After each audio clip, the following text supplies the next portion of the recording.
Oke, selanjutnya adalah pembahasan mengenai SLC, Solid Carrier Transporter, yang meliputi Organic Anion Transporting Polypeptide atau disingkat sebagai OATP.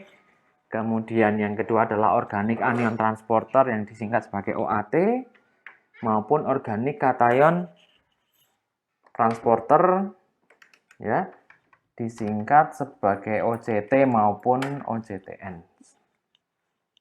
Nah, apa bedanya dari ketiga yang telah saya sebutkan tadi, OAT, OCT maupun OATP ya. Jadi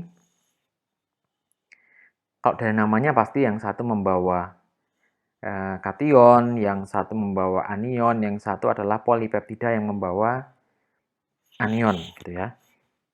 Nah, tapi di sini kalau kita lihat dari struktur transporternya ya ini ternyata berbeda. Nah, Anda lihat di sini ada 12 transmembran segmen ya 1 sampai 12 pada semua baik OATP, OAT maupun OCT. Nah, yang membedakan adalah glikosilasi pada bagian yang ditandai oleh huruf Y. Nah, di sini OAT ada 1 2 3 4 5 bagian yang terglikosilasi pada nomor 3 4 9 10. Sementara untuk OAT dan OCT ini ada glikosilasi pada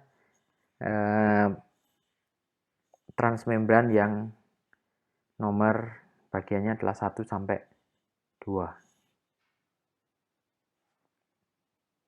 Nah, ukurannya sama ya, 80 sampai 90 kilodalton. Nah, kita mulai dari yang pertama, OATP.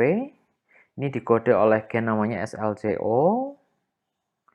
Diekspresikan di mana saja adalah di intestin, di liver, di ginjal, dan mayoritasnya adalah untuk large hydrophobic anion. Jadi, anion hidrofobik yang ukurannya besar. Misalnya apa? Steroid, konjugat steroid, hormon tiroid, kemudian misalnya lagi adalah garam-garam empedu. Nah, OATP ini ada beberapa isoform. Ada 1A2, 1B1, 1B3, 2B1. Kemudian mutasi pada residu sistein pada extra cellular loop ya tadi yang loop yang 1 sampai 12 itu. Ini menghasilkan misfolded and degradation. Nah, kemudian selain tadi misalnya ada mutasi pada sistein itu juga misalnya perubahan pola glikosilasi ini akan mengakibatkan perubahan fungsi dari OATP. Nah, contohnya apa? Ini tadi ada isoformnya adalah 1A2, 1B1, 1B3, 2B1 yang dikode masing-masing oleh SLCO 1A2, 1B1, 1B3, dan 2B1. Substratnya apa? Ini masing-masing punya substrat spesifik. Saya ambilkan contoh SLCO 1A2 ya yang mengkode OATP 1A2. Mereka memiliki substrat misalnya imatinib, inhibitor protease dari HIV, methotrexate. Lokasinya di mana? Yang OATP 1A2 ini adalah di renal tubulin, di otak, kemudian di cholangiocytes. Nah, efeknya apa terhadap farmakogenomik misalnya adalah uptake dari imatinib ini akan menurun pada SLCO1A2 yang star 3. Apa itu star 3? Misalnya di sini adalah pada posisi 516 ini adeninnya berubah menjadi sitosin. Nah, kita ambilkan contoh misalnya individual polymorphism of OATP1B1 have higher plasma level of pravastatin. Ya, pravastatin Anda tahu ini golongan apa? Statin. Oke, kita lihat di sini yang konsentrasi pelavastatin yang GA. GA ini adalah yang heterosigot, dia punya konsentrasi yang lebih tinggi dibandingkan yang homosigot. Yang di sini yang bulat. Kemudian, nah, interaksi obat dengan repaglinit. Repaglinit golongan antidiabetes. Misalnya ini pasien mengalami pengobatan ya, misalnya ada itraconazole, apa itu azol-azol, golongan apa, gemfibrozil, antihiperlipidemia. Anda lihat di sini, repaglinit ya, konsentrasi repaglinit. Pasiennya dikasih itraconazole, dikasih gemfibrozil. Ternyata ini konsentrasi dalam darahnya paling tinggi. Kemudian ditambah gemfibrozil, dia lebih rendah. Kalau pasien cuman repaglinit menerima itraconazole, ini lebih rendah lagi. Nah, usut punya usut, ternyata ya penelitian menunjukkan bahwa itraconazole merupakan inhibitor dari CYP3A4 dan juga inhibitor dari PGP. Nah, penjelasannya bagaimana ya? CYP3A4 itu adalah enzim untuk pemetabolisme. Ya. Jadi kalau untuk metabolismenya si repaglinit ini dihambat, akibatnya obat utuhnya akan semakin banyak. Anda lihat di sini yang ditambahin itraconazole pasti lebih tinggi dibandingkan yang tanpa itraconazole. Nah, itraconazole ini juga merupakan PGP inhibitor, yaitu efflux pump inhibitor. Efflux ya yang mengeluarkan obat dari dalam sel. PGP dihambat, akibatnya jumlah obat dalam sel meningkat. Anda lihat di sini, semuanya meningkat. Nah, yang gemfibrozil ya ini adalah inhibitor dari CYP2C8 maupun OATP1B inhibitor. Nah, gemfibrozil. Nah, sehingga di sini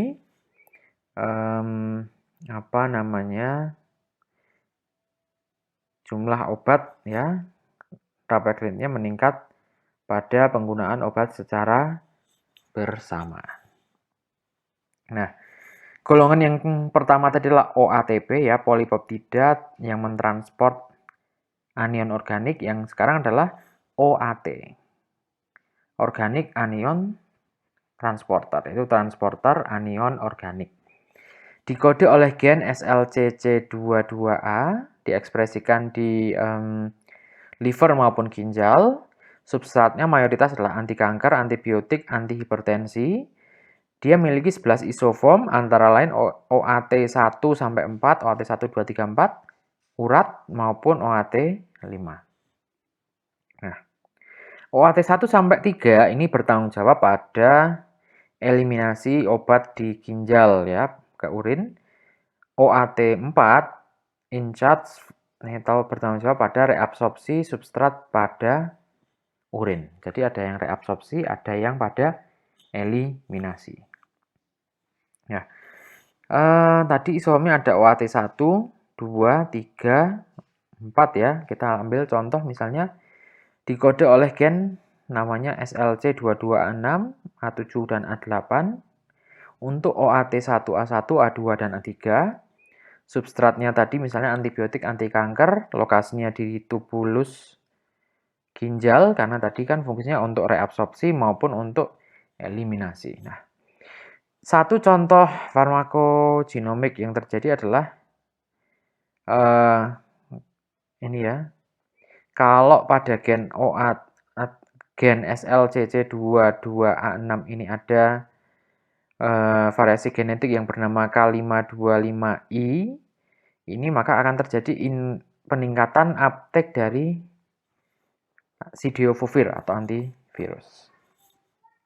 Nah, kita masuk yang ketiga adalah OCT, Organic Cation Transporter. Jadi transporter kation organik. Ya, ini ada OCT1, OCT2, OCT3. Kemudian disebut juga sebagai elektrogenik organik kation transporter yang independen terhadap sodium atau Na maupun proton, gitu ya. Nah, ada yang OCTN1, OCTN2, OCTN3, ini adalah elektroneutral organik kation. Kemudian ada OCT6, merupakan transporter dari karnitin. Nah, OCT ini ya diekspresikan di mana adalah di liver. Nah, substrate are organic cation that are positively charged at physiological pH, misalnya adalah neurotransmitter, tetraetilamonium, dan juga morfin. Jadi tadi ya yang OAT kebanyakan di ginjal, yang OCT ini kebanyakan di liver, yang OATP itu yang tidak spesifik, jadi bisa di berbagai macam organ. Nah, kita lihat isoformnya yang OCT ada OCT1, 2, OCT3, OCTN1, dikode oleh SLC22A1, 2, 3, 4. Substratnya tadi adalah morfin, metformin. Kemudian tadi di slide sebelumnya saya sampaikan sebagian besar terdapat di liver, meskipun ini juga dari penelitian ada di ginjal maupun di jantung atau di sumsum tulang. Nah, saya ambilkan contoh satu di sini. Polimorfisme pada SLC22A3 yang namanya A116S ini menyebabkan transport histamin yang terganggu, ya. Karena ini yang SLC22A3 yang mengkode OCT3, ini memiliki substrat adalah salah satunya histamin maupun metformin. Nah, oke, ini adalah ekspresi dari berbagai macam transporter ginjal pada ginjal manusia, ya. OCT2 inilah salah satu yang tertinggi. Kemudian OAT3, OAT1 juga yang tinggi juga. Nah, di ginjal ini ada macam-macam ya, ada misalnya di sini di proximal tubule epithelium, ada OCT, ada OAT, ada MRP yang merupakan efflux transporter, ada OATP. Ya, jadi ini adalah di darah, yang di sini di urin, yang berfungsi untuk reabsorpsi, ada yang berfungsi untuk eliminasi. Nah, kita lanjutkan mengenai interaksi obat dengan obat terkait dengan transporter obat melewati ginjal, ya. Misalnya adalah pada OAT.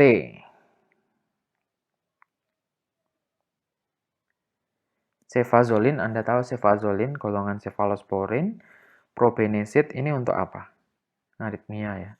Nah, ini kalau penggunaan dua obat ini maka akan menurunkan clearance dari cefazolin sebanyak kurang lebih 38%, karena ini akan kombinasi ini akan mempengaruhi ini, fungsi dari transporter anion organik. Contoh yang lain apa? Misalnya pada OCT, ya. 42% clearance dari prokainamid ini akan turun apabila diberikan bersama dengan misalnya simetidin. Simetidin apa ini? Golongan apa ya? Untuk tukak lambung, ya, ini, ya. Oke, kemudian contoh yang lain misalnya clearance metformin ini turun 28% apabila diberikan bersama dengan simetidin. Nah, itu sekilas mengenai tadi anion, atau pertama adalah polipeptida yang mentransport anion. Yang kedua adalah transporter anion organik. Yang ketiga adalah transporter, kation, organik. Baik, jika ada pertanyaan silahkan komen di forum diskusi.